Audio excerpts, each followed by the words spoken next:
I'm really struggling here. Can someone please explain to me what is the bloody point of this luxury watch YouTube channel, or any for that matter? In fact, what is the point in luxury watches at all when, if you happen to live in a growing number of cities across the world, you cannot wear them? You cannot wear them for fear of being robbed, held at knife point and threatened with your life. We can chat all day long about the impact of a declining grey market on the demand for luxury watches, but the real existential crisis affecting luxury watch collecting, a problem rendering the hobby almost obsolescent, is watch theft. This issue can no longer go ignored, because so many are asking themselves, what is the point in my £12,000 Rolex Submariner if I can only so much as wear it around the home? Some are doing just that. Others are consolidating their collections, and sadly a few are giving up the hobby altogether. But I am an optimist. I, like a growing number of insurgent enthusiasts, proclaim no.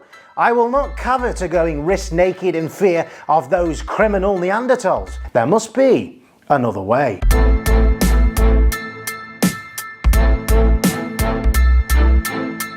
Welcome back, I'm Vinny. If you're new here, a former accountant turned watch dealer. Now, in recent months, more and more clients of mine have posed me with the same question, and it struck me that it's become more frequent. And that is, which luxury watches, if any, can I wear out in public places in cities like London, Paris and Los Angeles, where sadly watch theft is now endemic? Now, many of us have watch collections, and they're all made up of the same typical categories of watches. You're most likely to have a daily wearer for work, perhaps a sports watch for getting active in, a go anywhere, do anything watch, or maybe even a beta watch you don't mind getting mucky. But I think there is an emergence of a need for a new category of watch, the stealth luxury watch that can be worn proudly with peace of mind of safety, aka the stealth safety watch. Now look, it's well known that these criminal gangs, they have a good knowledge of the major brands like Rolex, AP and Patek Philippe, but the reality is they certainly do not have the breadth of knowledge of us collectors, us real enthusiasts. In many cases, they are thick as thieves. So I do believe that there is a possibility that we can choose, if chosen carefully, watches, luxury watches that we can wear out in public that can go absolutely under the radar. So that leads me on really to discuss which watches, or which types of watches rather, should you avoid wearing in those places. Clearly the Rolex sports models and Rolex gold pieces, or gold pieces in general, should be avoided because they're going to catch attention, they're flashy, and the majority of these criminal gangs know Rolex like the back of their hand. But I think also what should be discussed is pieces with a common or well-known silhouette. So that's designs of watches that have an aesthetic appearance where these gangs will know what that watch is from a distance. So what do I mean by this? The thing with Rolex is there is certain elements of their design language which are universally well known. The Jubilee bracelet is iconic, can be spotted from a distance. The fluted bezel, the same thing. Moving beyond Rolex, when we look at big pipe brands like Audemars Piguet and their most well-known piece, the Royal Oak, I would also avoid integrated steel bracelets on sports watches. So that really cancels out, well, certainly Audemars Piguet Royal Oaks, but then you're also looking at the Patek Philippe Nautilus. That means there is actually quite a lot of integrated bracelet sports watches that you should avoid altogether. And the same goes for gold pieces. Anything yellow gold, or anything that even is PVD yellow gold, should be avoided entirely. So because I'm getting asked this question more and more often, I really did stop and have a think about which pieces would go under the radar in places like that. And for me, there's no better place to start than with Jaeger-LeCoultre, and specifically their most important reference for me in their collection at the moment, and the nicest watch that they produce, is the JLC Reverso chronograph. Now this was only launched last year at Watches and Wonders. I was lucky enough to see that in the flesh. This watch is an absolute work of art, but it goes under the radar in two ways. One, because it's a dress piece that's fitted to a leather strap, it's a rectangular case, but also the fact that JLC themselves have built into this piece sort of its own disguise mechanism. The fact that this watch flips over and is a duo face, specifically this chronograph, hides away all of that artistry and that artisanal craftsmanship of the chronograph side. You've got the anglage, you've got the heat blued screws, you've got the gold elements as well. If you flip that watch over and reveal the sort of basic, almost boring design of the reverse face, the reverse blue dial, but flipping that over, all you've got is a time display for nobody to ever know that there was a £20,000 watch on your wrist. And I just think there's no better place to start than with that. Moving on to another watch, which is a holy grail of mine. Now, I've recently bought a Christopher Ward C63 Celeste, which looks similar to this piece, but I can't afford the £25,000 price tag. And that is the A. Lange & Söhne Saxonia with the aventurine blue dial. Now, the great things about this watch is it's got a perfect 40mm case size. It's also fitted to a beautiful leather band, but that dial for me is something to behold. It's something that you will absolutely get lost in. It is real high horology. Any A. Lange & Söhne, if you've ever flipped over to the reverse side and taken a glance at their movements, the level of finishing of their movements I've always said really is better than anything the Swiss produce. You've got anglage there on the bevels, you've got a hand engraved balance cock, you've got heat blued screws, gold chatons, all of that lovely German watchmaking jazz which I absolutely fall in love with. And of course that's on the reverse side. The face that is facing the watch criminals is at first glance quite bland. It is a white gold watch which looks like steel. Next up is the Zenith Chronomaster El Primero Revival. Now, I know I've introduced two pieces which have really dressy style, and I suppose if you were going out for a nice meal in Mayfair, you would probably want to wear a dress watch. I know I would, but there's a lot of people out there that want that sports watch aesthetic, and it's just their style, and I get that. For me, this Zenith Chronomaster Revival is absolutely perfect. Why is it perfect? Because it's completely unique and original to Zenith.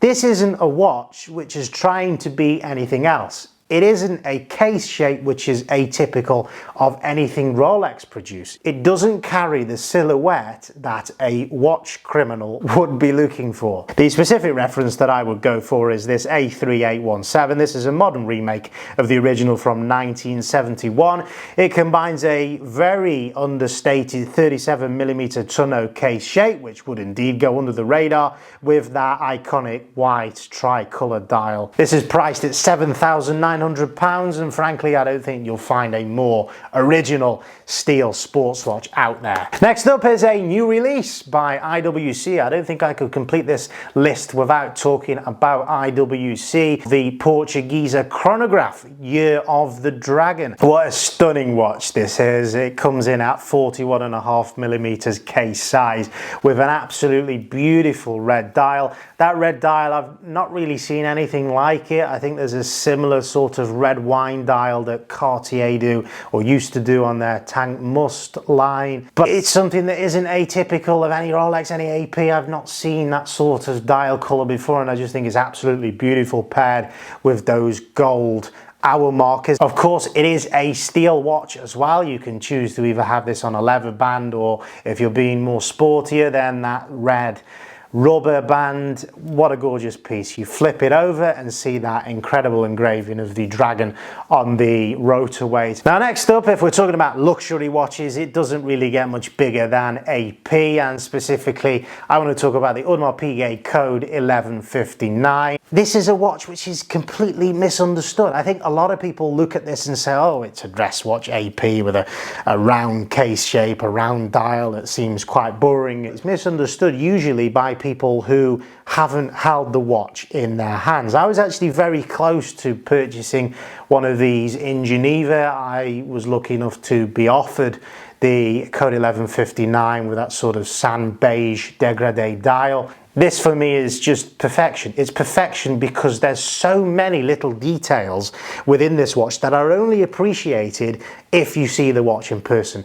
The marketing images do not do it justice. That very unique concentric dial finish is mesmerizing, but also there's the sapphire crystal. The sapphire crystal is actually known as a double dome sapphire crystal. So depending on how you hold the watch in the light, it distorts the dial, it distorts the look of the watch, and it's really quite magical in that effect. I've not seen that in any other watch before. But then also is the case construction. From a plan view of the piece, it just looks to be a circular dial, the same as any other dress watch. But if you hold the watch on its side, you'll see that the mid case block is actually an octagonal shape, similar to Audemars Piguet's Royal Oak line, which is much loved. It breaches that gap between a sports watch and a dress watch, I think, at the same time, and is certainly something that nobody from a distance would look at and recognize immediately as being an Audemars Piguet or a £26,000 watch. So let's go ultra high end now for the grand princely sum of £27,500. I think the Breguet Marine is a great pick for this list. Specifically with Breguet, they are not ashamed to stick to their roots, and they've got very distinctive original characteristics of design that I don't think any other brand has. And the Breguet Marine carries over those iconic Breguet design cues, but into a sports watch aesthetic. What a gorgeous watch this is. Probably a bit too expensive, I think, for what it is, being just a time and date only watch. I don't think this is a watch that anybody would look at and think it is anything that's recognizable. It's certainly a talking piece amongst collectors, and you look down at your wrist and you're wearing that, you'll know you're wearing a real luxury watch, a watch brand that's been going since the 1700s. This is a piece of history. This is high horology. And finally, to round up this list of under the radar watches, let's talk about Rolex, baby. And specifically, I want to talk about the Rolex Cellini Dual Time in white gold. This would be my pick of all of the Cellini watches. For many years, this has been the Rolex that no one considers to be a Rolex, the forgotten Rolex, the Rolex that even the thieves wouldn't recognize what it is. I think this is a bit of a curveball option. It probably is one that is more of a risk because it still wears the crown on the dial. But absolutely, for me, the reference 50529. What a gorgeous piece, solid white gold, and they can be picked up on Chrono24 for around £11,500.